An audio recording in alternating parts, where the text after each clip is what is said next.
तर पब्लिक आपलं स्वागत आहे आपल्या नवीन व्लॉगमध्ये.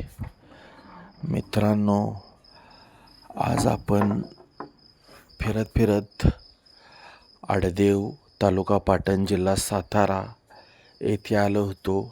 आपण येथे एका शेळी फार्मला भेट दिलेली आहे आणि उत्कृष्ट असं नियोजन गावात राहून पण शेतीबरोबर शेळीपालन व्यवसाय केला जातो याचं एक उत्कृष्ट उदाहरण आहे मित्रांनो. हे पाटील नावाचे हे गृहस्थ आहेत जे शेती बघत बघत शेळीपालन करत आहेत आणि उत्कृष्ट असं नियोजन केलेलं आहे. तुम्ही बघू शकता.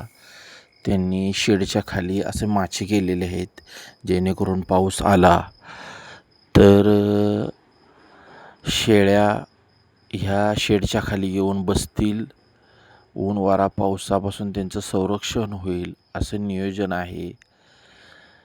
हेच मुंबईला कामाला होते, पण मुंबईचं काम सोडून त्यांनी आता शेती आणि शेतीबरोबर शेतीपूरक व्यवसाय म्हणून शेळीपालनाचं असं सुंदर असं स्ट्रक्चर उभं केलेलं आहे मित्रांनो.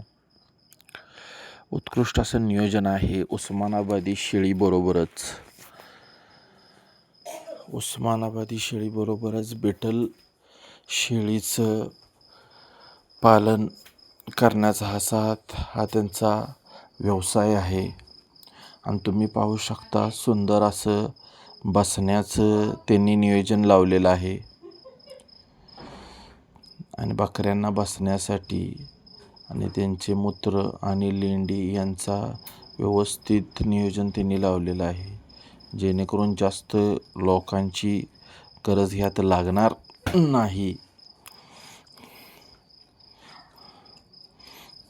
असं सुंदर असं नियोजन. बकऱ्यांना खाण्यासाठी असे टप लावलेले आहेत आणि शेळ्यांसाठी, करडांसाठी असं वेगवेगळे त्यांनी कप्पे केलेले आहेत.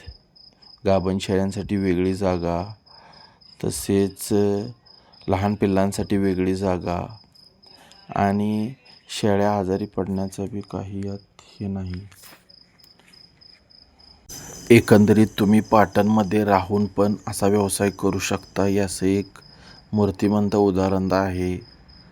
असं तुम्ही पण नियोजन करू शकता. आज शेळ्यांचं मटण, बकऱ्याचं मटण 800 रुपये, 740 रुपये किलो चाललेलं आहे पाटणमध्ये आणि भविष्यात याला चांगले दिवस येणार आहेत. त्यामुळं मित्रांनो, तुम्ही पण नक्की ट्राय करू शकता आणि असा एक सुंदर फार्म आहे. नक्कीच भेट द्या आडदेवला. आणि सुंदर असं नियोजन आहे. बसण्याची व्यवस्था आणि त्यांची देखभालीचा चांगले नियोजन आहे आणि गावरान शेळ्याचं त्यांनी चांगलं नियोजन केलेलं आहे. थँक्यू मित्रांनो. पेजला फॉलो करा.